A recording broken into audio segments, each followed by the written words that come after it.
Hello friends, मैं प्रमोद सिंह आप सभी का स्वागत करता हूं अपने यूट्यूब चैनल ईजीएस स्टडी में। और आज जेएसएससी का जो चैप्टर है, जेएसएससी का जो सिलेबस है, उस पर हम लोग फोकस करेंगे। और उसी का एक कहानी है जिसमें कहानी संग्रह है चितरंजन महतो चित्रा जी की छाहर, उसकी दूसरी कहानी बोनेकलूर, उसके बारे में जानेंगे। दोस्तों, अब जो होगा ये कंटिन्यू आपको इसके चैप्टर का हर एक पार्ट जो सिलेबस में जैसे सीजीएल का जो सिलेबस है, उस सिलेबस का हर एक पार्ट आपको कंटिन्यू मिलेंगे हमारे चैनल में। साथ साथ में एक महत्वपूर्ण अनाउंसमेंट भी आपको लास्ट में मैं बताऊंगा, आप रहें साथ में और इस वीडियो को देखें, आपको वो अनाउंसमेंट भी मिलेगा साथ में। लास्ट में हम आपको शेयर करेंगे आपके साथ में। तो आज की कहानी है, कहानी का नाम है बोनेकलूर अर्थात जंगल के आंसू। यह छाहर कहानी संग्रह, या जिसको कि छाहर कहानी गोछा बोलते हैं। कहानी गोछा का मतलब होता है कहानी संग्रह। तो उस कहानी संग्रह में 10 कहानियां हैं। उसमें से पहली कहानी छाहर शीर्षक जो था, उस शीर्षक के बारे में कहानी के बारे में मैं आपको पहले वीडियो में बता चुका हूँ। यदि उस कहानी को आप नहीं देखे हैं तो मेरे डिस्क्रिप्शन में, इस वीडियो के डिस्क्रिप्शन में आपको उस कहानी का लिंक मिल जाएगा, आप वहां से उसको देख सकते हैं। और साथ में इस कहानी के बारे में यदि हम देखें तो यह चितरंजन महतो चित्रा जी के बारे में चितरंजन महतो चित्रा जी के द्वारा लिखी गई यह कहानी है। आइए इसके बारे में, जब हम कहानी के बारे में शुरुआत करते हैं तब हम इसके बारे में विशेष और बताएंगे। रह गया लेखक की बात, तो लेखक के बारे में हम अपने पिछले वीडियो में आपको बता चुके हैं। आप उस वीडियो को देख लें, आपको उसमें जानकारी मिल जाएगी। विशेष हम सभी लेखकों के बारे में और वर्णन हम देखेंगे जब हम आपको जीवनी पढ़ाएंगे।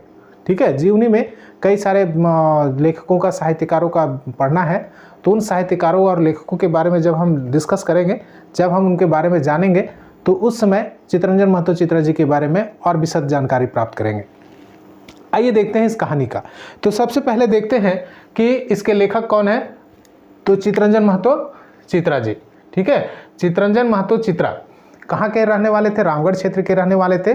और मैं अपनी पहली कहानी में ही बता दिया हूँ कि इनकी जितनी भी लिखी हुई कहानियाँ हैं, उन सभी कहानियों में रामगढ़ गोला क्षेत्र का जो खोटा का प्रभाव है, वो प्रभाव साफ इनकी कहानियों में झलकता है।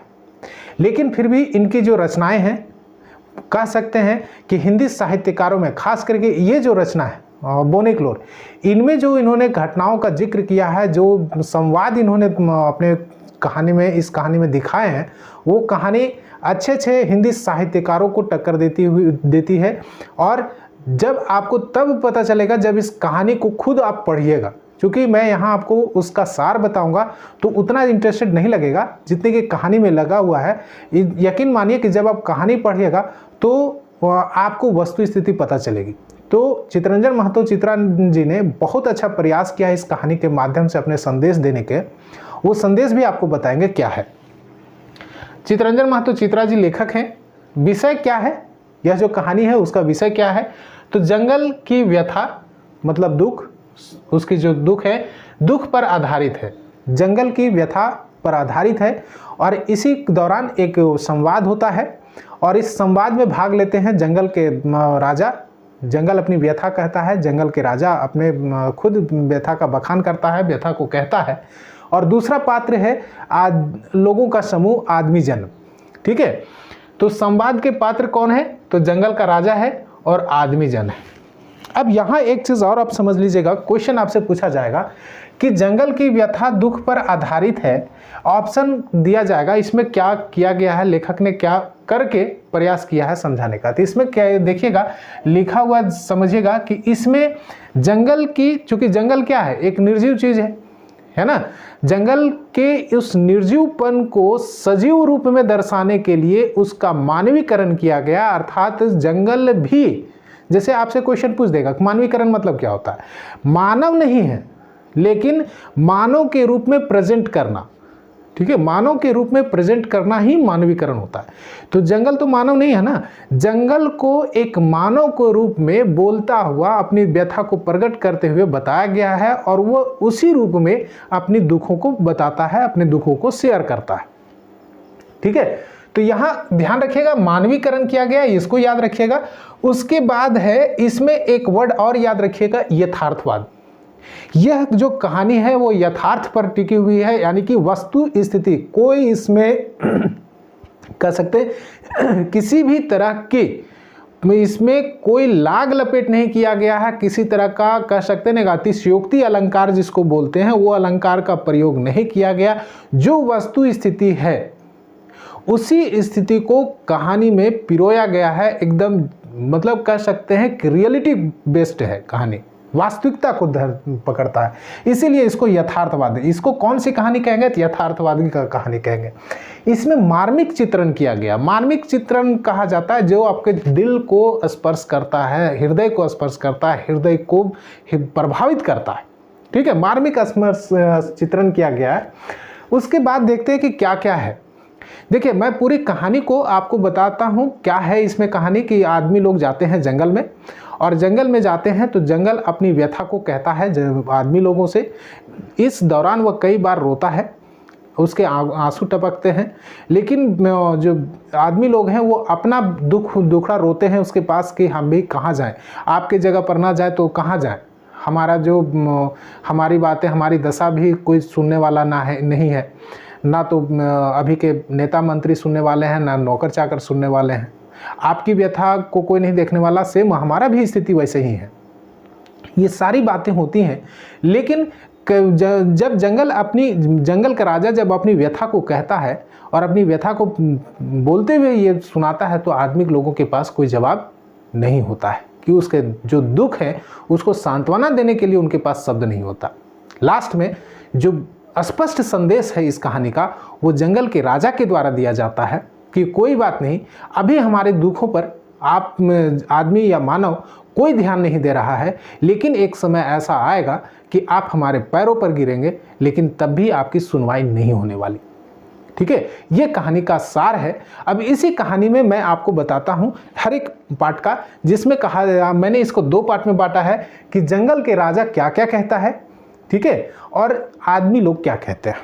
देखिएगा, कहानी को, चूंकि किताब की कहानी को बताना लाइन बाय लाइन वो सही नहीं समझ में आया, तो मैं उसके महत्वपूर्ण जो पॉइंट है उसके बारे में लिखे हैं कि जन लोग यानी कि व्यक्ति या मानव, जन लोगों की वास्तविक कार्य आवश्यकता के लिए जंगल से लकड़ी लाने पर दुख नहीं है, वह उन्हें क्षमा करता है। जंगल का राजा का कहना है कि यदि वास्तविक जो आपके कार्य हैं, जैसे लकड़ी आपको जलाने के लिए, खाना बनाने के लिए ईंधन के रूप में यदि प्रयोग कर रहे हैं, चाहे आप छान छप्पर के लिए यूज़ कर रहे हैं उसका, ठीक है, कमाड़ी चौखट के लिए यूज़ कर रहे हैं, घरेलू फर्नीचर के लिए यूज़ कर रहे हैं, तो उसके लिए आप यदि लकड़ी ले जा रहे हैं, जंगल से लकड़ी ला रहे हैं, तो उसमें जंगल को कोई दुख नहीं है, उसमें कोई उसको नहीं लगता है कि इन्हें नहीं क्षमा किया, उन्हें क्षमा कर देता है, वो क्षमा कर सकता है जंगल।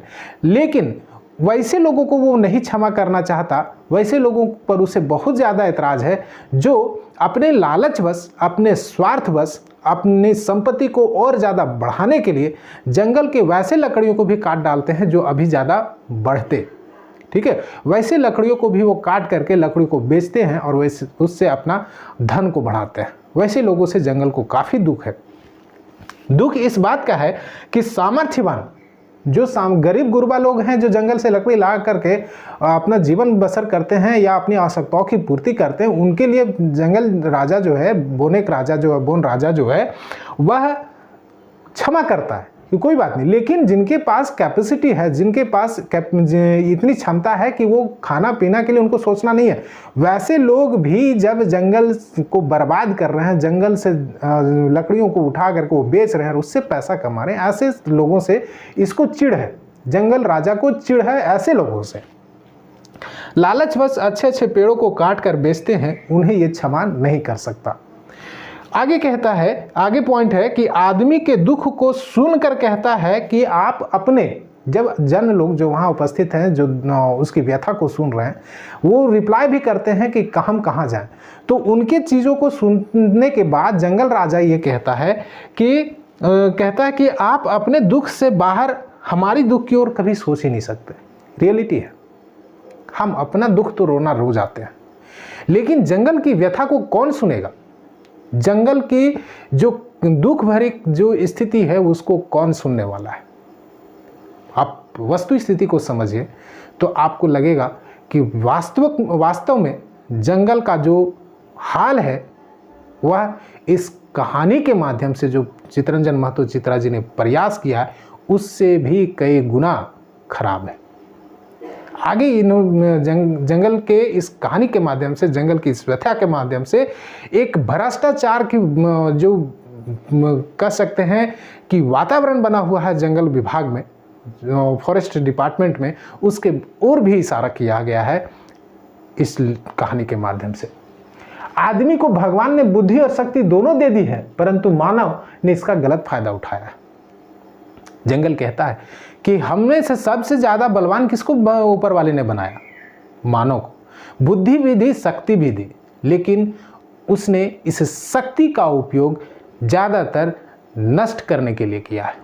मेरे कई सारे जानवरों को, मेरे गोद में पलने वाले, जंगल के राजा कहते हैं कि मेरे गोद में पलने वाले कई सारे जानवरों को, कई सुंदर सुंदर पक्षियों को उसने मार डाला है। कहने के लिए एक रास्ता बना दिया है कि हम उसका संरक्षण कर रहे हैं, लेकिन संरक्षण के नाम पर उसका कह सकते हैं कि ज़्यादातर नष्ट किया जा रहा, उसका संरक्षण नहीं करके उसका ज़्यादातर दोहन किया जा रहा, शोषण किया जा रहा है। जंगल कार्य के भ्रष्टाचार, सिपाही, फॉरेस्टर की बेईमानी के बारे में भी इसने जंगल ने अपनी व्यथा में बताया। जंगल कहता है कि ऐसा नहीं है कि हमें नहीं मालूम, हमें सभी कुछ मालूम है। हम सब देख रहे हैं कि कैसे भ्रष्टाचार फैला हुआ है। आदमी हमारे नाम से, यानी जंगल कहता है कि हमारे नाम से कई सारे प्लान बनते हैं, लेकिन उस प्लान का 10% भी वास्तव में खर्च नहीं होता। लोग अपनी जेबें भरते हैं, नेता मोटा रहे हैं, अफसर मोटा रहे हैं। सिपाही फॉरेस्टर की बेईमानी के बारे में भी बताता है, किस प्रकार से वो बेईमानी कर रहे हैं, कैसे वो खुद लकड़ी बेचने में संलिप्त है, कैसे वो सरकारी खजाने को लूट रहे हैं जंगल के प्लान के नाम पर। इस स्थिति में यहाँ कहा गया, क्या ये रियलिटी नहीं है? क्या ये सच्चाई नहीं है कि जंगल में ऐसा ही हो रहा है?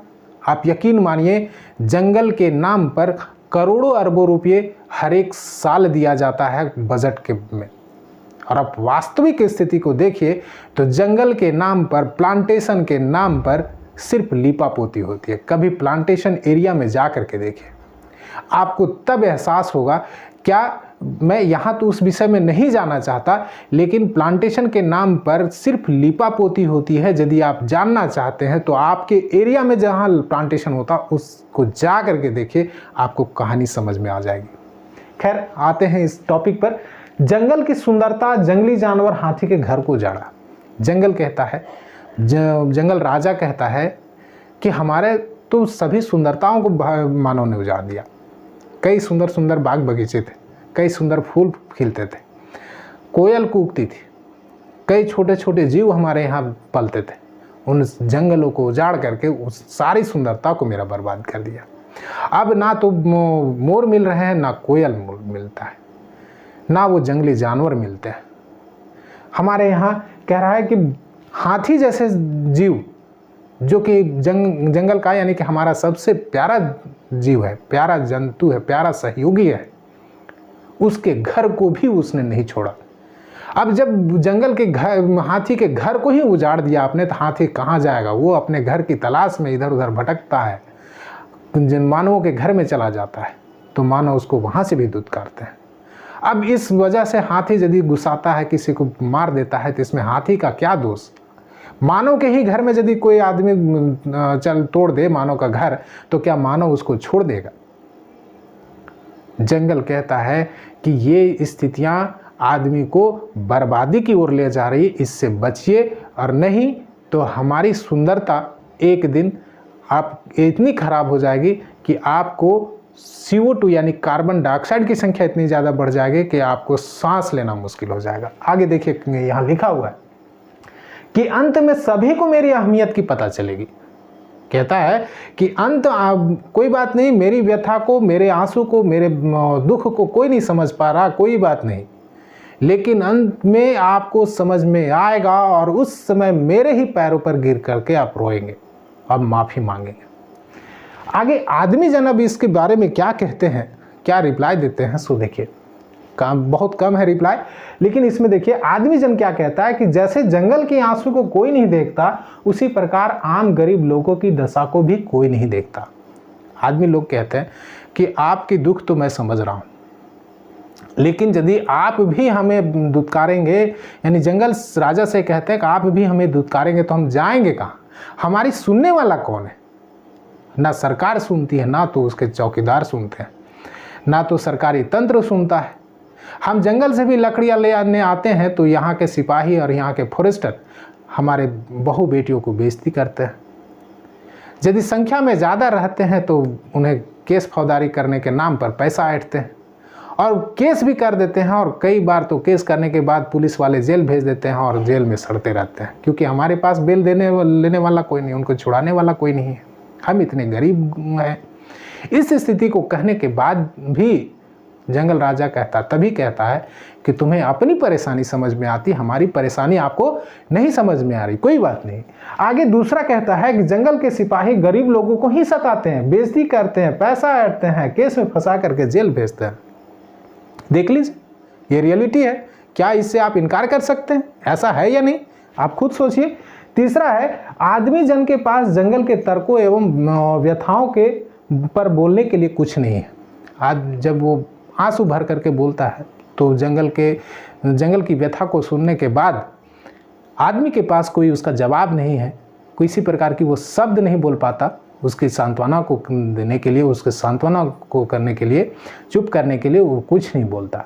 ठीक है, अब यहाँ है मैसेज क्या है, लेखक क्या संदेश देना चाहता है। लेखक संदेश देना चाहता है जो इस कहानी में है, मैं उसी कहानी के बारे में आपको बता रहा हूँ। कहानी का संदेश ये है कि मानव जंगल की महत्व को समझे। यदि जंगल की महत्व को नहीं समझा, सिर्फ अपनी लालच और अपनी कमाई, अपनी धन संपत्ति को बढ़ाने का कह सकते हैं लालच उसमें समाया रहा, स्वार्थीपना उसमें रहा, तो ये पैसा, ये लालच किसी काम का नहीं आएगा उसका। दूसरा, जंगल कार्य में फैले भ्रष्टाचार की ओर भी इशारा किया गया। आज लेखक इस कहानी के माध्यम से जंगल में या जंगल से संबंधित जो डिपार्टमेंट है, उस डिपार्टमेंट में फैले हुए भ्रष्टाचार की ओर भी इशारा किया गया। इस कहानी में मैसेज है कि जंगल के नाम पर कई सारी योजनाएं बनती हैं, उन योजनाओं की ओर ध्यान दिया जाए, उन्हें वास्तविक रूप से लागू किया जाए तो हमारा जंगल भी सुंदर बन सकता है। तीसरा है, मानव का लालच, स्वार्थीपन एक दिन इसी पर भारी पड़ने वाला। ये भी चेतावनी लेखक ने अपनी इस कहानी के माध्यम से दिया है कि यदि लालच में सुधार नहीं किया गया, आप स्वार्थीपना नहीं छोड़े, तो एक दिन आप ही पर भारी पड़ने वाला है। ये थी इस कहानी का सार। आशा है कि आपको ये कहानी पसंद आया होगा, और ये समझिए कि इस कहानी से यदि क्वेश्चन पूछा जाएगा तो जो मैं आपको यहाँ मानवीकरण, यथार्थवाद आपको मैंने बताया, 2 पॉइंट याद रखिएगा, और इस कहानी के नाम पर लेखक का क्या संदेश है, ये 3 पॉइंट आप याद रखिएगा। ठीक है, इतने सारे, ये 3 और 3 इधर 6 पॉइंट आप याद रखते हैं तो इस कहानी से संबंधित जितने भी क्वेश्चन हैं वो आपसे सॉल्व हो जाएंगे। ठीक है, चलिए, जो अनाउंसमेंट मैं आपको बताने वाला था वो अनाउंसमेंट ये है कि बहुत जल्द जेएसएससी साइंस की तैयारी, क्योंकि जेएसएससी सीजीएल में साइंस से भी क्वेश्चन पूछे जाने वाले हैं, तो साइंस का क्लास, इट मीन्स उसका वीडियो बहुत जल्द आपको मेरे चैनल पर अवेलेबल होने वाले हैं। आप हमारे चैनल पर बने रहिए, आपको बहुत जल्द साइंस की भी तैयारी कराई जाएगी। ठीक है, मिलते हैं अगले वीडियो में इसी के तीसरी कहानी को लेकर के, और आप सभी ने अपना समय दिया, कीमती वक्त दिया, आप सभी का धन्यवाद। Thank you for watching.